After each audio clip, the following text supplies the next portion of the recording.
I seem to be live by myself on Claire's Koraniyule.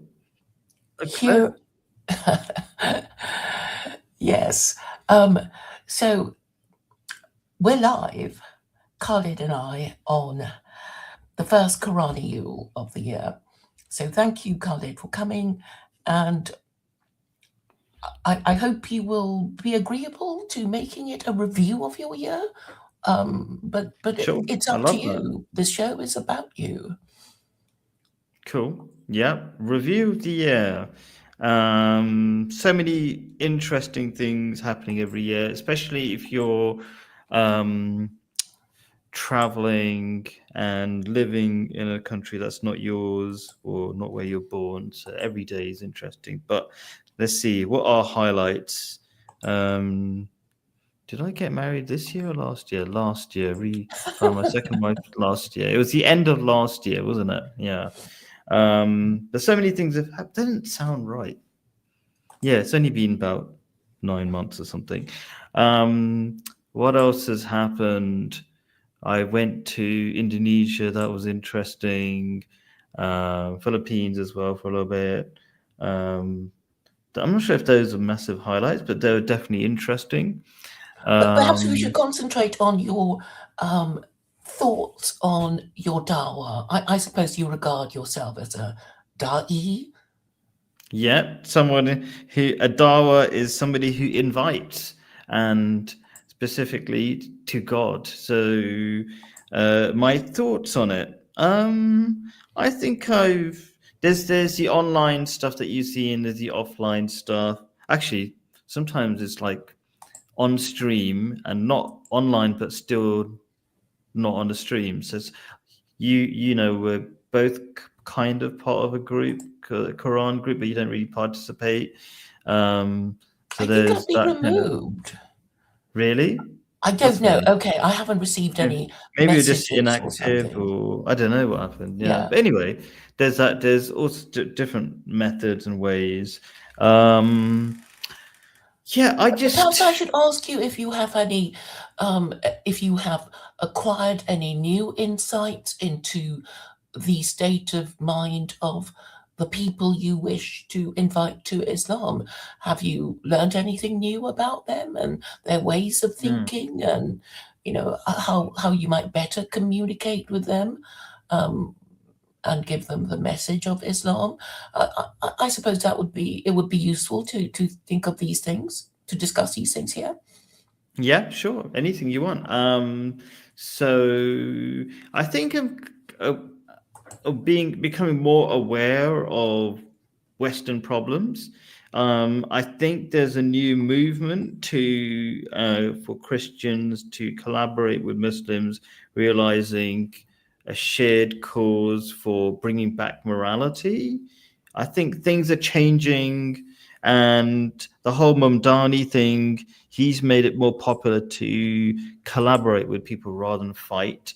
And one of the reasons that is happening is because people are realizing that Zionists are orchestrating this continued divide and rule method, like making people hate each other. Oh, hate the foreigners, then and keep us fighting while the billionaires control us. So there's, I think it's just an awareness of people, how people's minds are changing, and they're realizing the Western way doesn't work, and they're going, we need religion. So, for example, in England, religion is having a comeback, isn't it? I think lots of people coming back to Christianity, even Islam's still the fastest growing religion, but people are coming back to God Well, basically. I think Speaker's So, Corner, where we met, is hmm, it demonstrates how much religion is on the minds of people, because I mean, obviously, it is on their minds for them to give up their Sunday to come and argue with strangers. hmm, So I would think it's very much on the minds of people, and obviously the Christians come along to, argue against the Muslims. But I remember a time when it was communism and capitalism. So the mood has yeah, certainly changed.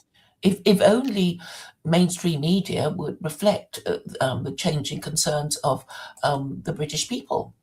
But I think what they're trying to do is suppress um, the fact that people are thinking in terms of religion, and probably these Christians may be wondering, what happened, why nobody is Christian, why Christians can't win the argument against Muslims, and that sort of thing. You know, you would have thought Yeah. that they would come to that conclusion.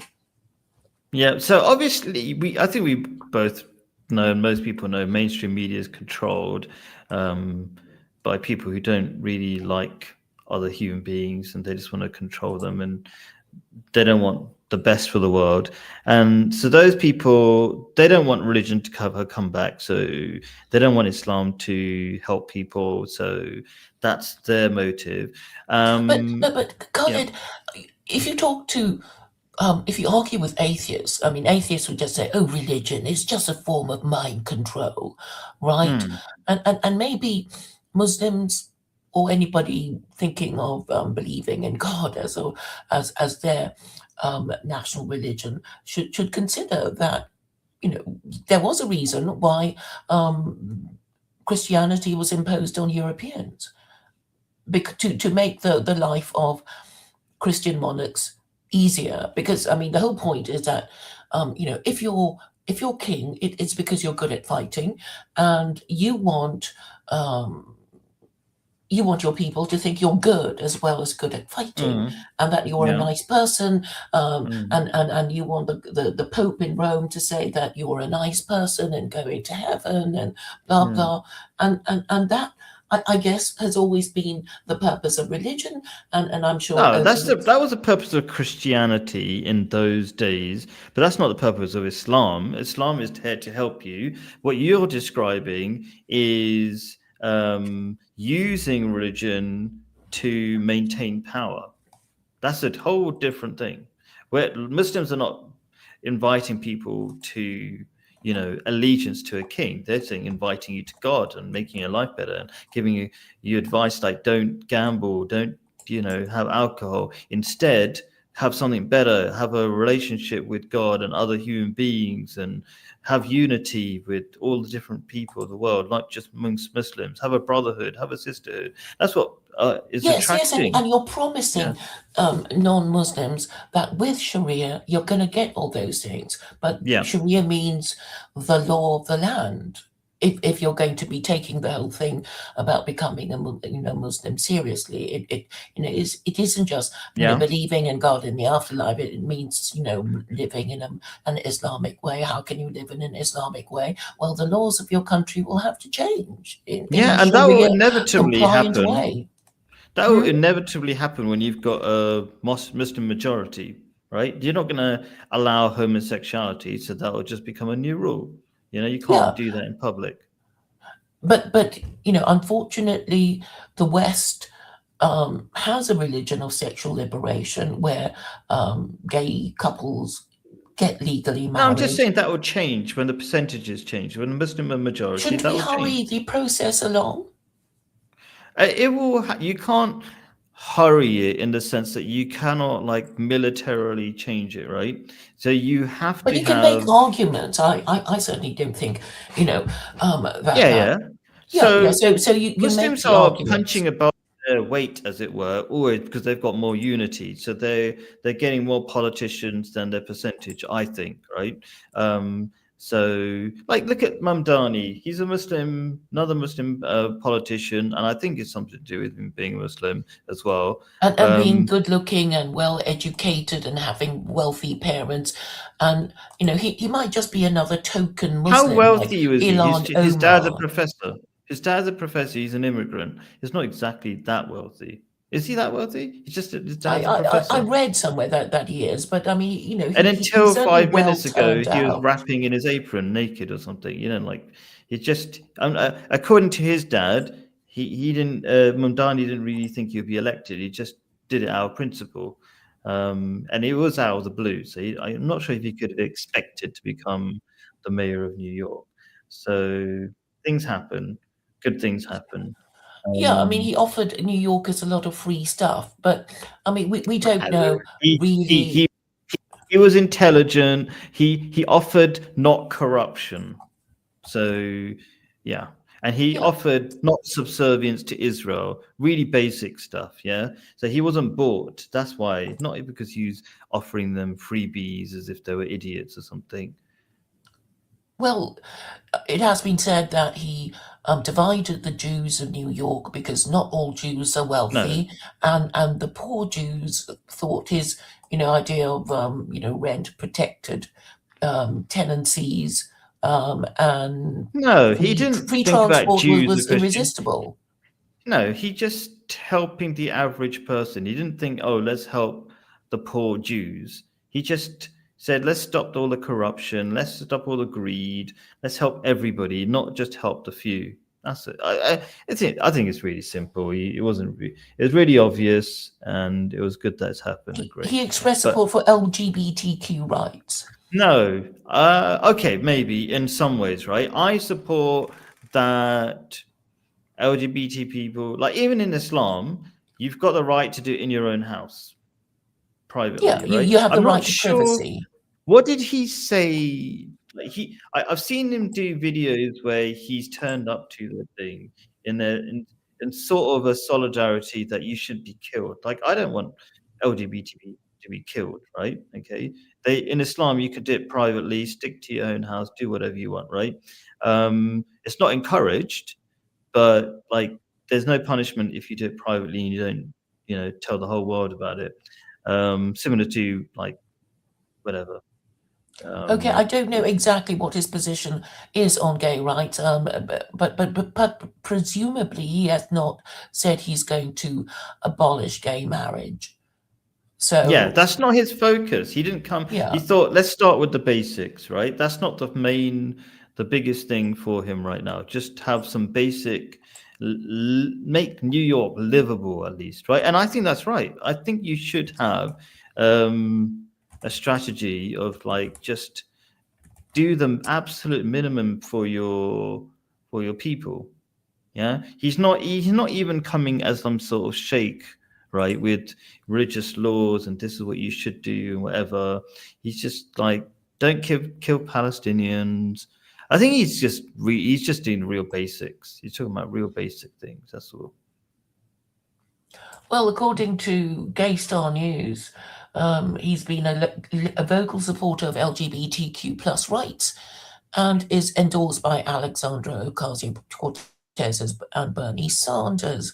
He Hmm. announced a I don't three-point know plan what to has he protect the said. rights. Can they I'm quote reading it him out on to you. something? Oh, okay, go I'm on. reading it out to you now. Yeah. So, in May, Mamdani announced a three-point plan to protect the rights of queer New Yorkers. His plans included expanding and protecting gender-affirming care citywide, investing $65 million in public providers, making NYC an LGBTQIA plus sanctuary city, and creating the Office of LGBTQIA affairs. Okay, what does that mean though in practice? What are you going to do? What is I he mean, going to? I What's don't going to know, happen? but I mean, he's definitely expressing support for the thing, and he's prepared to spend $65 million dollars on this sort of thing. So we have to be prepared for people who come from a culturally Muslim background being promoted as tokens, like say, oh look, Muslims everywhere. We've got a Muslim No, mayor. I've Oh, got LGBT friends, whatever. I've been nice to people, like you came to a Muslim conference. I've had gay people, lesbian people, whatever, come to the conference, and I don't go, oh, that's a whatever. Like it's just the person, and we protect their rights to live. And sometimes that might be exaggerated. Oh no, he went to this thing. I wouldn't really want to go to. I've actually been. I wouldn't want to go to a gay lesbian event, right? But to have some sort of solidarity that you shouldn't be killed, because Muslims can go over the top and say we're going to go and abuse these people. But I have actually been to like some events where I just go to anything, right, and learn from different people. I've been to a synagogue, been to churches, I've been to gay lesbian plays, whatever, where they have their own events and stuff. So I think his general approach is right. I wouldn't. I think people exaggerate when they're saying he's supporting something. He's supporting their human Okay, right to we exist. don't know, right? But I Yeah, mean, we have to be prepared for this tokenism that, I mean, you know what it means, don't you? This yes. idea To be a of fake tokenism. Muslim or something like that Yeah, or yeah, who whatever. don't really believe, but we can say, "Oh, look, we're being nice to Muslims now, so Muslims should vote for, this Yeah. political party with this Muslim mayor," that sort of thing. But And Muslims we, generally accept that you're not. There's no perfect Muslim. Like his wife doesn't wear a headscarf. Okay, and also Muslims are taught, like in the first chapter, Maliki Yawmiddin, God is the master. God is the one who judges. You don't need to judge people. You can say, I think this is Islam. You shouldn't do this. But again, like I just said in the beginning, he's not an imam. He's not a sheikh. He's not a religious teacher. He's not trying to say he's perfect. He's talking about the basics right now. And I think, in a way, that's a very Muslim thing, to take care of humanity and have some level of priority. Like, imagine somebody's starving. You don't start preaching to them, you just give them food. And in many ways, New Yorkers are starving. They're on the streets. They can't afford anything. Give them the basics. Like, I think a good Muslim is human, not just some sort of theological guy who just starts ranting and, you know, Yes, yes, kind. you obviously you're going to be nice to them, so they'll listen to you and engage with you. But fundamentally, we're talking about the principle of the thing. So, you can't be Muslim and pro LGBT. The best you can do is Yeah. not say anything about it, right? If you're not going to be going against your own religious principles, Hmm. you're just, as a politician, you won't say whether you're for or against, and it's like, No, it's I think a Muslim irrelevant. is always clear. Okay, yeah, the minimum maybe. I'm not sure what the minimum is, right? But But you you don't like, tell lies and say you're pro LGBT and my yeah, I'm not religion sure if he supports said this. he's. I'm not sure if he's ever. This is what I said. What's the quote? Yeah, and there was no quote where he. There are people like there's things he's doing where he's paying his money, right? Okay, fair enough. That means something, but he didn't say I'm pro LGBT. He's turned up to events. So have I. I'm not pro LGBT. I'm nice to people, whoever they are, right? He's putting money into care for LGBT people, right? But maybe that's psychological help. Okay, I give psychological help to everybody, including LGBT, including Zionist Jews, like a Zionist Jew that we both know, right? So it doesn't mean I believe in Zionism. Believe in him as a human being, and often this is the Muslim way. By the example of the Prophet Muhammad, he was kind to his persecutors, and they became Muslim over time. Well, it really depends on, what you intend to do. And politicians are politicians, right? We've got Ilhan Omar, and, she doesn't really know that much about Islam. She doesn't, she's just going, with she knows that the Democrats are the ones who, enabled her to get into office. So, she's just going to wear a hijab and claim to be Muslim as part of this tokenism that Western politics is full of. And of course, When in Islam, we're not supposed to judge other people's faiths, and that's highly destructive. And okay, but Muslims but are I mean, you're realizing that. just going to say, I don't know the like just like okay, maybe there should be some sort of balance, right? I don't know what she does. I'm not an expert in American yeah, I know politics. you're I'm not not really that interested interested. in American politics, and you were a bit vague about the I'm First not an Amendment, but expert. I do take an interest in Yeah. it, and maybe you don't even listen to Daniel Hockey, can't you, of the Muslim Skeptic? I've listened to him a bit. He's interesting. He's quite direct. I'm not sure if he's always correct, but I like that he makes some good points. Yeah, lots of good points.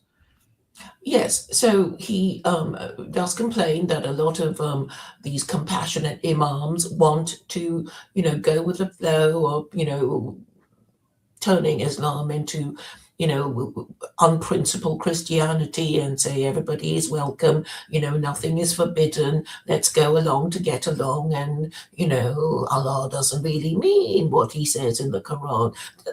Why do we trouble reading it and taking it literally? And that will be their position.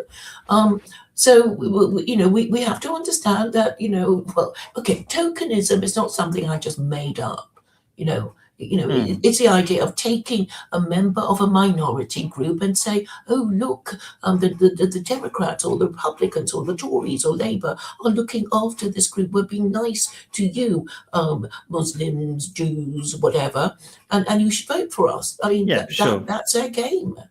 Yeah, And I I'm don't saying, see that happening with Mumdani, is what I'm saying. we don't know, but okay, we can Nobody knows. just Yeah. park that and say we shouldn't judge him. But he has been known to say pro LGBT things, which you would have thought would be un-Islamic. But I don't know well, what the quote is. What is the pro LGBT thing that he said? let me read something that I found on the Advocate from something called the Advocate. Cool. He fought for the repeal of the state's anti-loitering law that was nicknamed Walking While Trans. It was often used against transgender women of color, supposedly for engaging in sex work, whether or not they were doing so.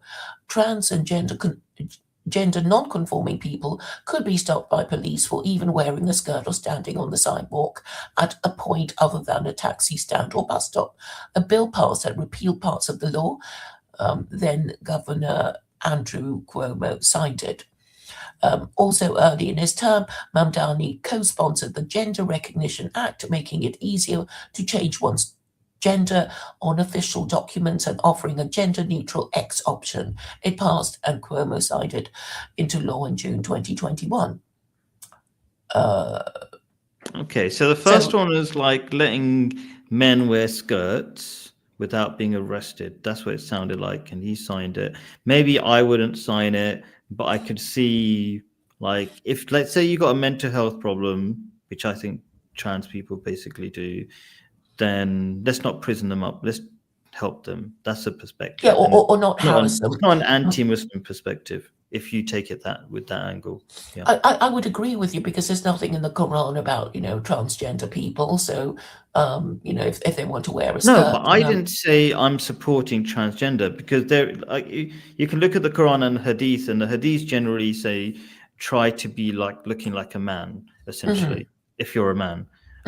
So there is some of that, but I'm not saying that. I'm saying maybe there's an angle in which that's okay, because it's not like saying, so I support these trans people being trans. He's saying if there's a man wearing a skirt for some reason, and some men do because they're Scottish and they wear kilts or whatever, but maybe it's another category, okay, then don't put them in prison. Do something else with them, maybe. I don't know. I would say it makes sense. If they've got a mental health problem, don't put them in prison. You should help them. That's a way of looking at it. But I'm not sure if I would have signed such a bill to support the not locking them up. But maybe this kind of right. Maybe he's a bit kinder than I am, I would say. Maybe, possibly. Well, it's anti-loitering. So, if you're hanging around street corners wearing a skirt as a man, it was assumed that you're engaging in sex work, and you'd be moved on. Okay, so I mean, he could have, I think, taken that position without being actually un-Islamic. But when he's co-sponsored the Gender Recognition Act, which means that you, if you decide to change your sex, can get a birth certificate saying you were born female. That is I don't support that. That's terrible. Yeah. That's encouraging mental illness. Well, exactly. And also people don't seem to care about, I mean, let's say you did change your sex and you became a beautiful woman, and men were wowed and want to marry you, and took you out on lots of expensive dates and gave you lots of expensive goods, gifts, Mm, hoping to marry you, and they marry you, and you can't give mm, them children. I mean, do mm. you get care? I mean, yeah, men do get very angry when they've been tricked in Yeah, this yeah. way, because a I don't lot want of to be energy married and to a man with a resources dick. Yeah, yeah. is spent on courting women. Well, yeah, I mean that's one of the problems, and then you find out what he's got in between his legs. That's a shock. So yeah, Yeah, people, yeah. yeah, So you so should it, get it to it's know e- what people are. Yeah. So it's actually collaborating with the mentally ill person in telling a lie to the detriment of men who want to marry and Yeah, have legitimate offspring. So yeah, that's actually a terrible thing to do.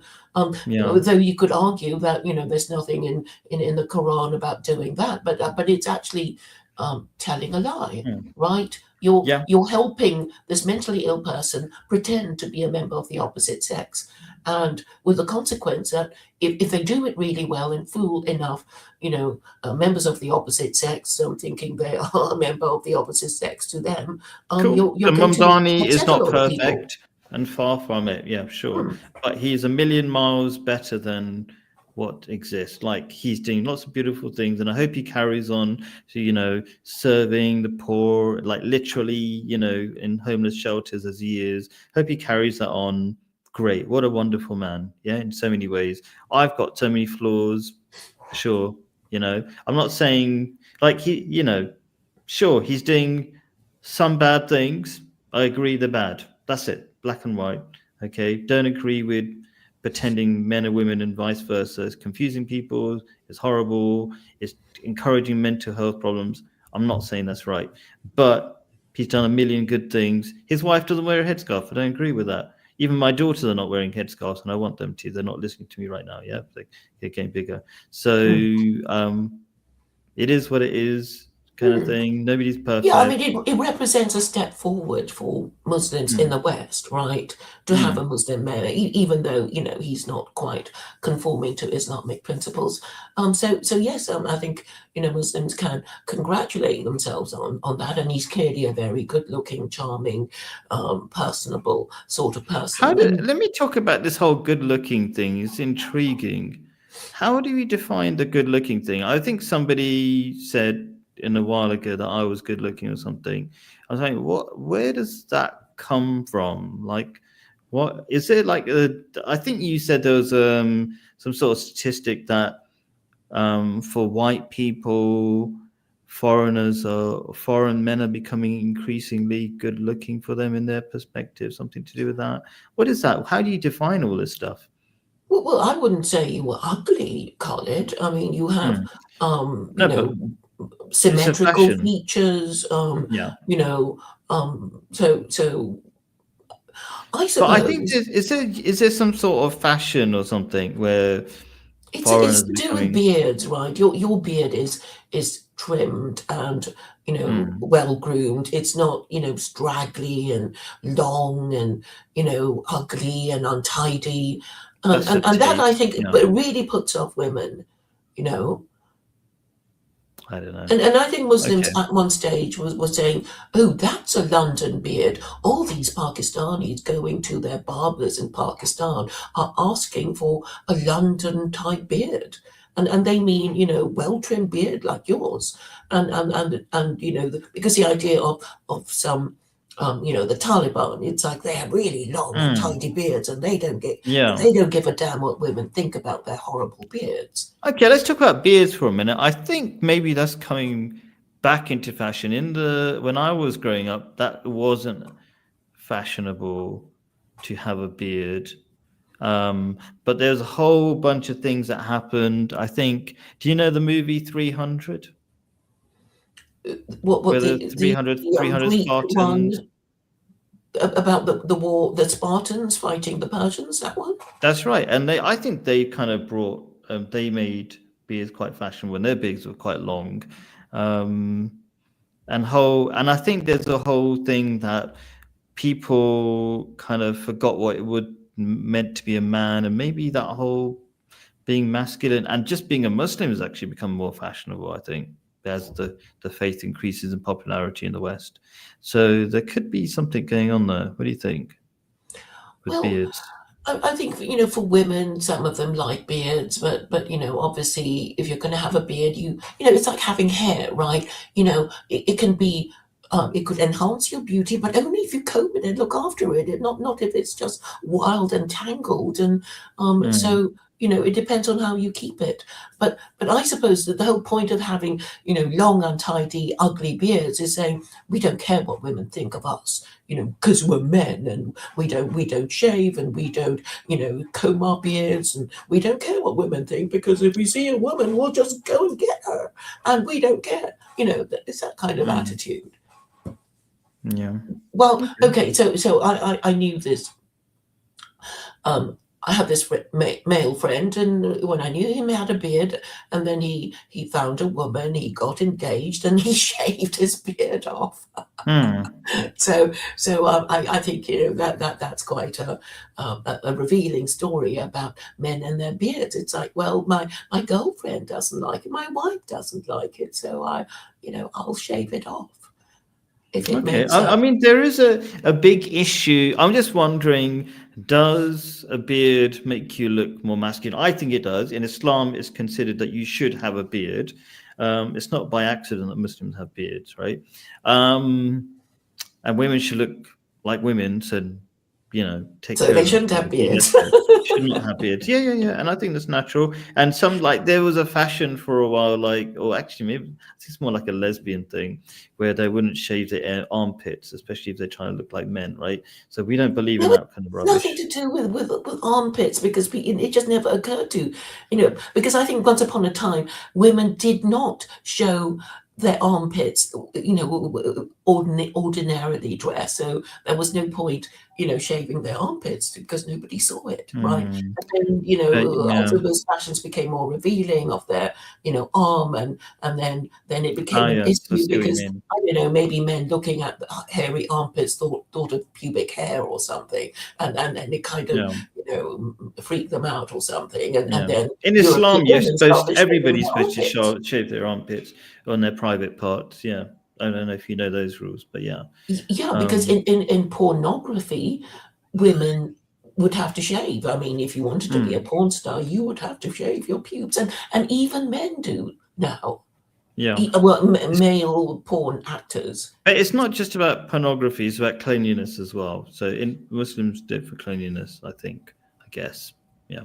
Well, I mean, I suppose if God made us with pubic hair, there was a purpose for it. I actually don't know the biological purpose for pubic hair.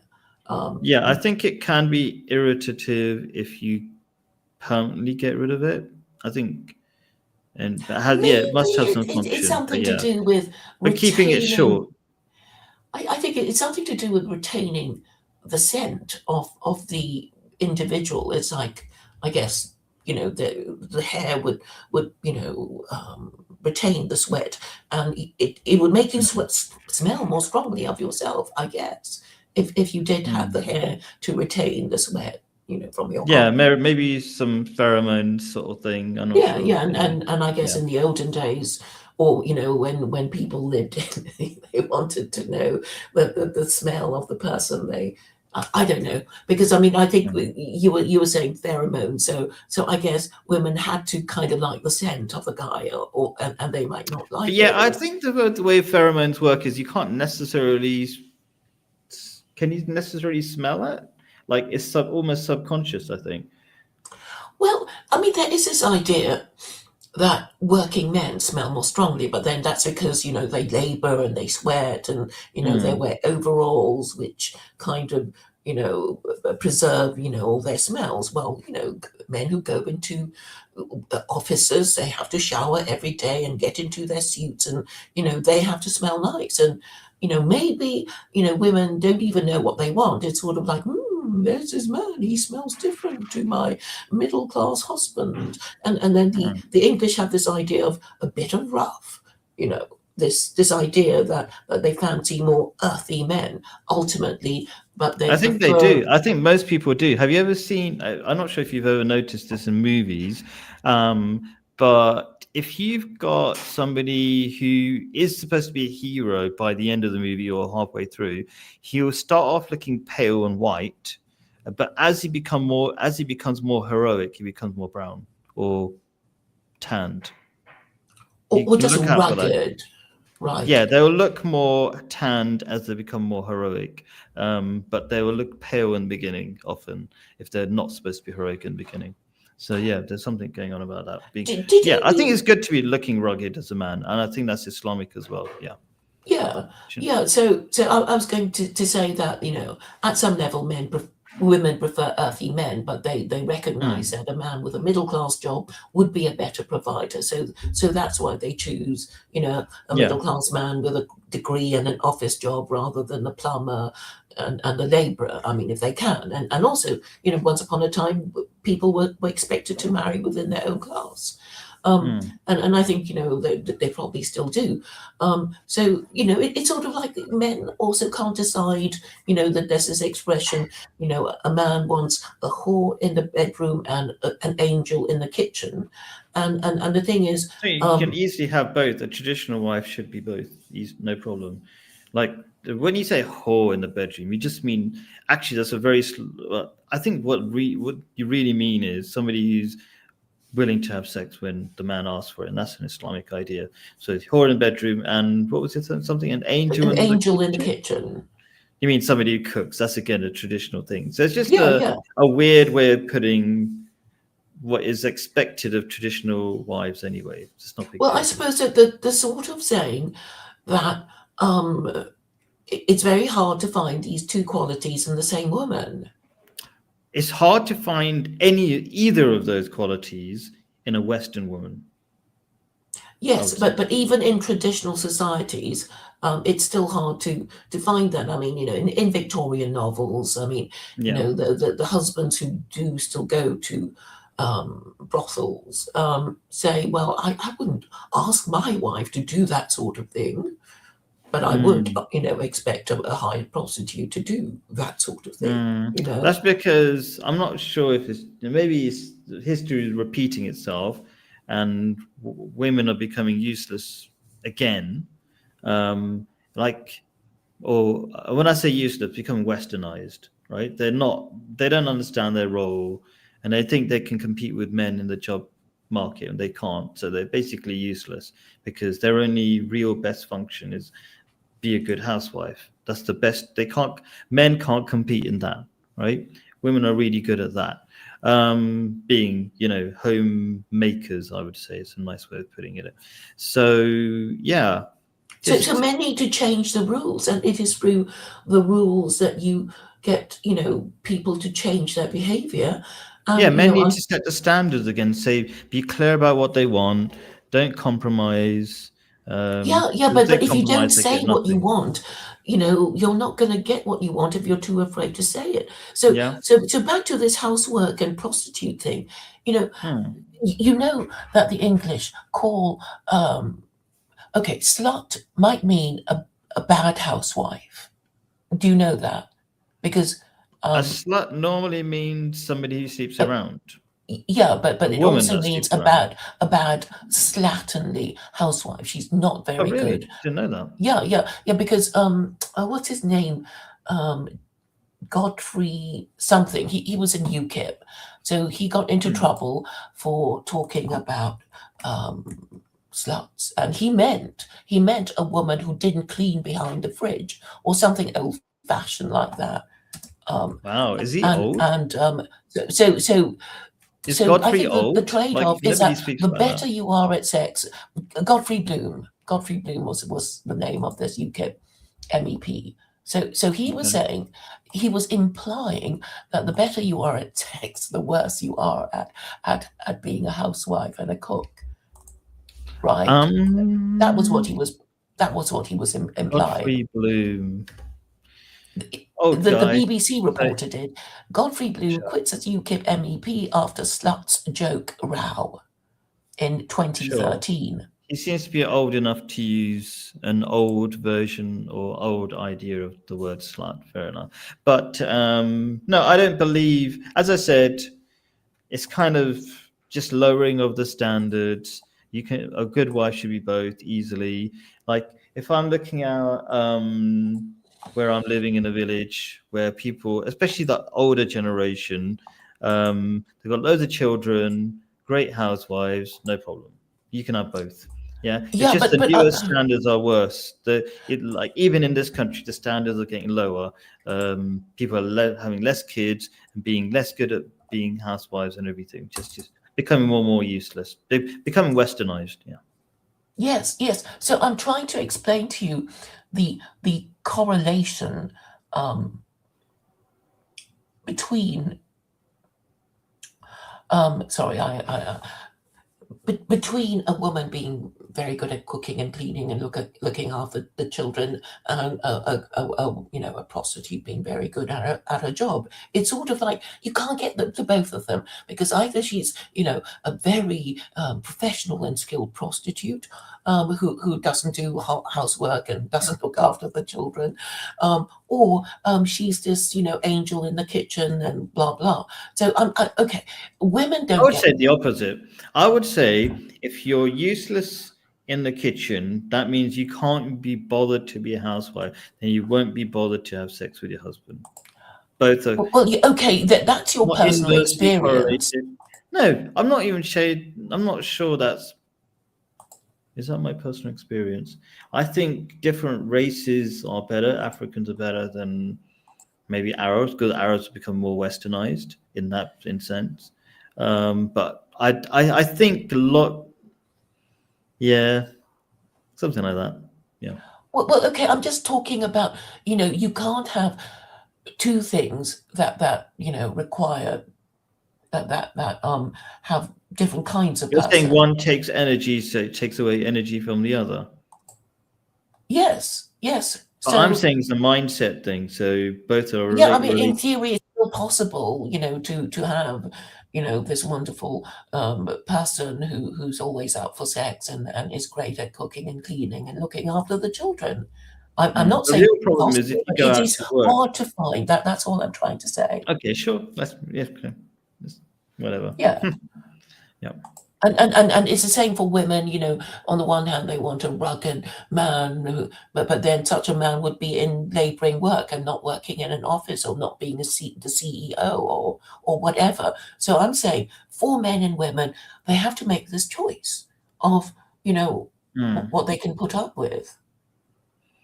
And Hmm. and, I and don't know people if it go has to be for a the choice. safer I do get choice. what you're saying. I don't want to say it does make some sense. Like, sure, you're in an office, um, so you're probably not going to be as tough as I don't know a lumberjack, but Yes. yeah, you're not going to compare to that. But I think it's good for the health of any person. Let's say you're whatever Elon Musk or something. You should get some exercise. It's good for your health. You should do a bit of all of it, and you should have some balance. So yeah, something Yeah, like I that. mean, all I'm saying is that, we just have to stick with our choice, whatever our choice was, because we Mm. can't say, oh, well, I'm bored now, I'm off. Mm. And I don't care about the children who need their other parent too. And I'm just saying, well, in order to take marriage seriously, you have to choose your spouse seriously and take into consideration these hard choices, right? Yeah, And, and and, that's a good and point because nowadays Western women are always looking at social media and saying, "I wish I could have had this," or "I wish I could have had that," and they're basically making up a mythological man in their mind because they say, "I wish I could have had that man's money and that other man's looks, etc." Do you know what I mean? So, and then they give up on the quite reasonable person. Actually, a person not just reasonable, but to their standard. Do you know what I mean? yeah. Like they're also crap in their own ways. So let the man be a bit crap in their own, be in the real world, and work together and stuff like that. So, but yeah, unfortunately, this whole sort of greedy grass is greener on the other side sort of attitude is affecting the world. Social media is very dangerous. Yeah, because it raises people's expectations, and I mean men and women, to unrealistic The level, and then funniest they thing, don't want to settle. do you know Warren Buffett? But Warren Buffett, is that how you say his name? Yes, one of he's the this richest guys. billionaire Yeah, who right. still lives in He's his original home. Yes, he said his marriage advice is don't have high expectations. How did he say it? It was really funny. Yeah, high expectations ruin marriages, something like that. He said it in a quite funny way. Yes, I But I mean, totally just to agree. be grateful somebody's, going to put up with you for so long. Yeah, Better the devil you know than a new one you don't, because yeah. they're only going to have different defects that you're not expecting and aren't used to. So true. So yeah, Hmm. gratefulness exercises, like just generally being grateful for what you have. That helps. Yeah, and Oh we can yes, all I learn meant to from that. ask you, I can as a learn from Muslim, that. Go on. you have two kinds of prayers, right? The make dua, is that how you call it? So what? Which is asking God for things, and then the other kind of routine prayer, which is Salah. thanking God. Isn't that? Do you have this I'm division?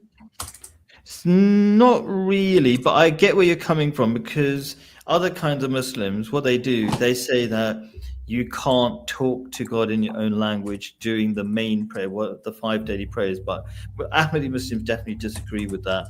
I'm sure there's other Muslims who agree with us that you can also talk to God in your own language on top of the formalized words that you're supposed to use. But maybe let's say I agree or I understand where you're coming from, where people have the 5 daily prayers where they go through a routine of whatever, and then separately from that, they sometimes raise their hands like this, which is not part of the 5 daily prayers, and say whatever they want, or just say talk to God in their own mind and say I want this. Because God's always aware of what you're saying. You don't have to have a certain position or a place to be able to say it, to speak to God.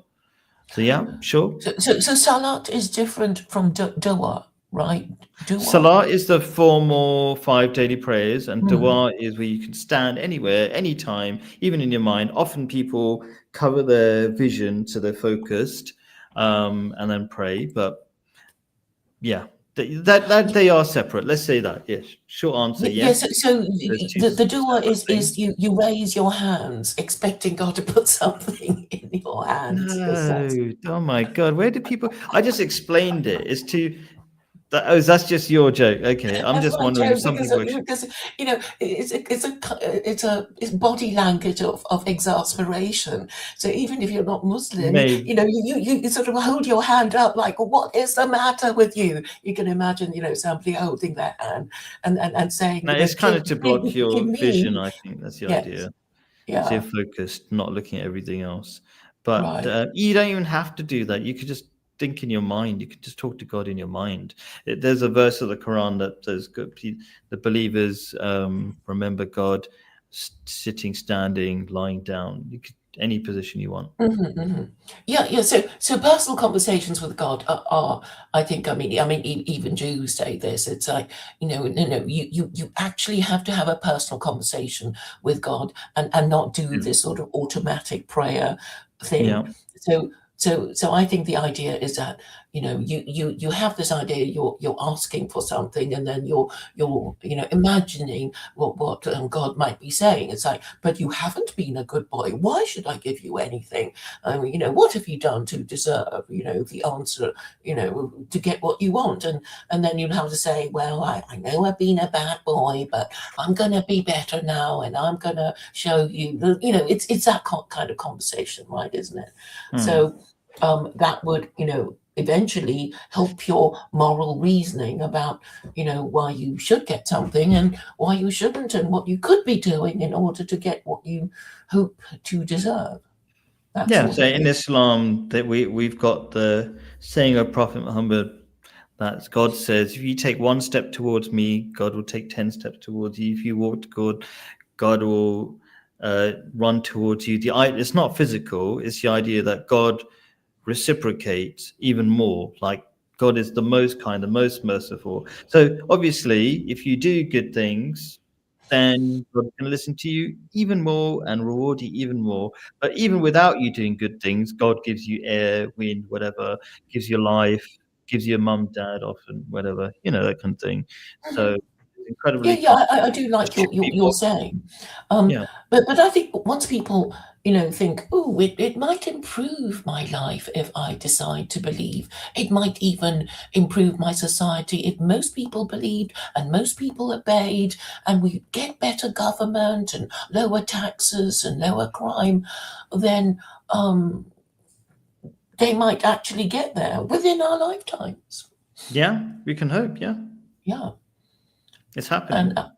yeah, because I think, the more frightened they are, and the more despairing of their government they become, they will, I think Muslims can just say, well, how do you expect to solve your problems without Sharia? How? And I know you're Sure. having this So Sharia conversation. is a personal thing first and foremost, because Sharia just means like the teachings of Islam, and you can't impose that on people unless you collectively agree that, oh, we would like this kind of society. And I totally agree, it would be better for everybody if they followed Islamic laws, even if they were not Muslim. It would just be good for you. It's a healthy thing. That's what the Quran teaches. God doesn't arbitrarily make things wrong or right. He says whatever in the Quran it says. I can't find the verse, but maybe we can get it later on if anybody's interested. But I make things sinful because they're bad for you, and I make things good because I decree things are good because they're good for you. That's it. Yeah, yeah. So we could easily say that good is what God commands and evil is what he forbids. Yeah, good is what's good for you, and evil is what's bad for you. Yeah. Mm.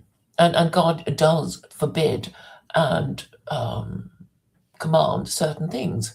And the thing Hmm. is, these Christians already know this, deep down they already know it. It's just that they're being told to think that religion is personal. And it's like, no, it's not personal because liberalism is their current political orthodoxy that they are now rejecting, which is why there is so Hmm. much division in Western society that even the ruling classes can't agree with each other because it's breaking down.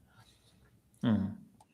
And Yeah, that's so interesting. basically, what I'm trying to say is, you know, I mean, the Americans do claim to believe in God. They have, on their dollar bills, trust in God, and they Hmm. talk about one nation under God, and there's only one Abrahamic God. So they kind of Hmm. need to sort out um, how they're going to, go forward, um, unless they want to start World War III and blow everything up.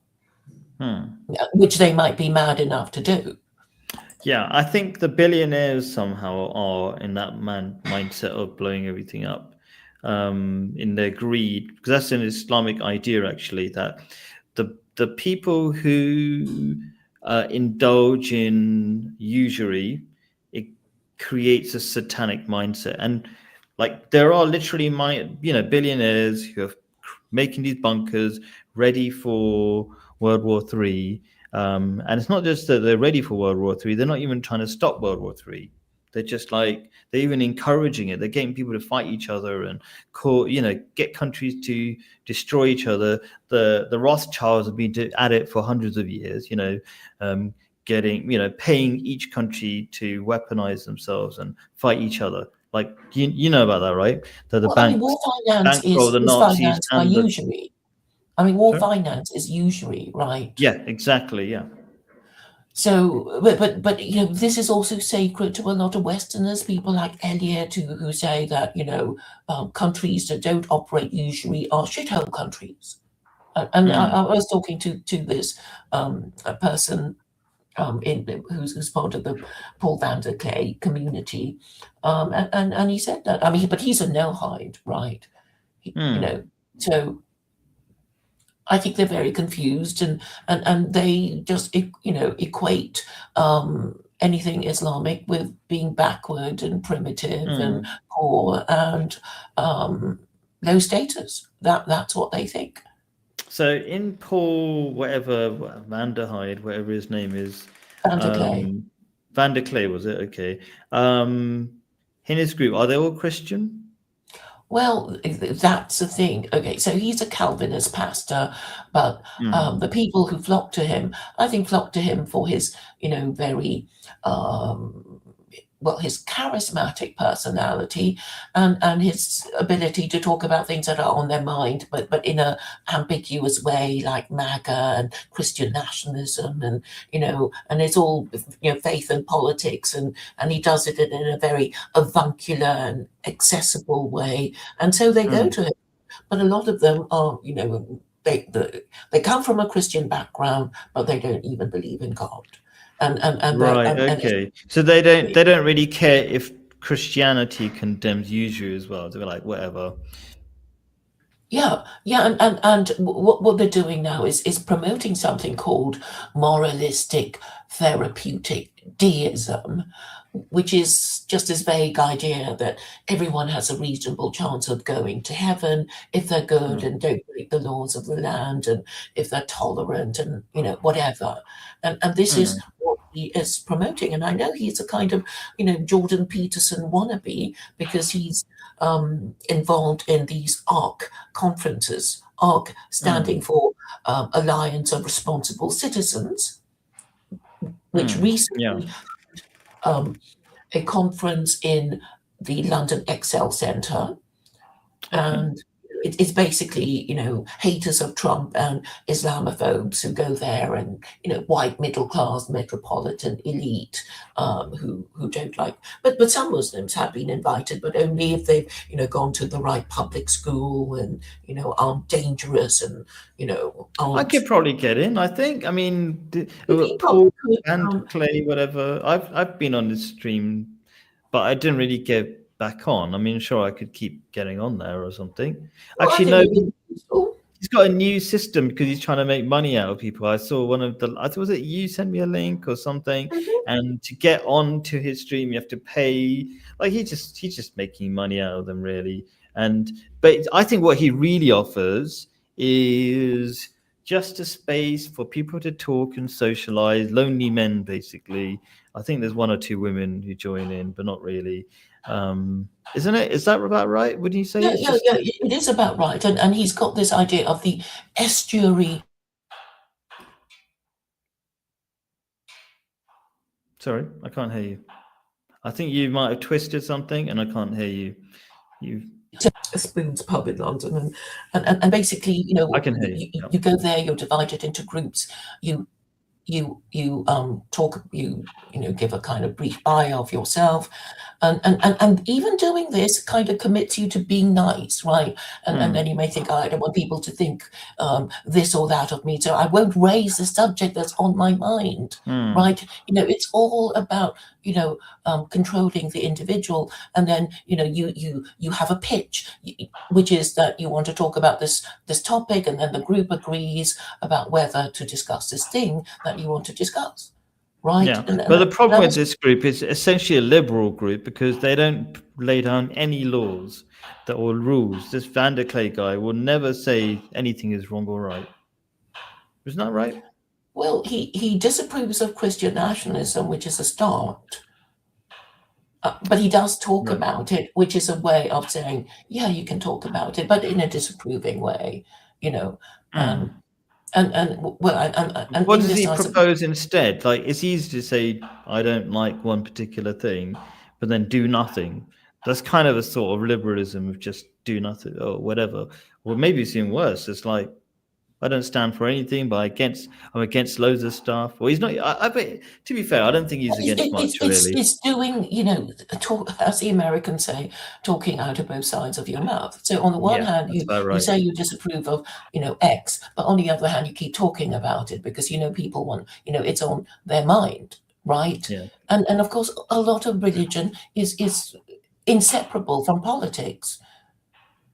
Because I think as a Muslim, you do understand that, if you're going to take your whole religion seriously, you have to promote Sharia, however much it alarms the Christians and the non-Muslims. It's like, that's a logic of the thing. So there is no separation of mosque and state.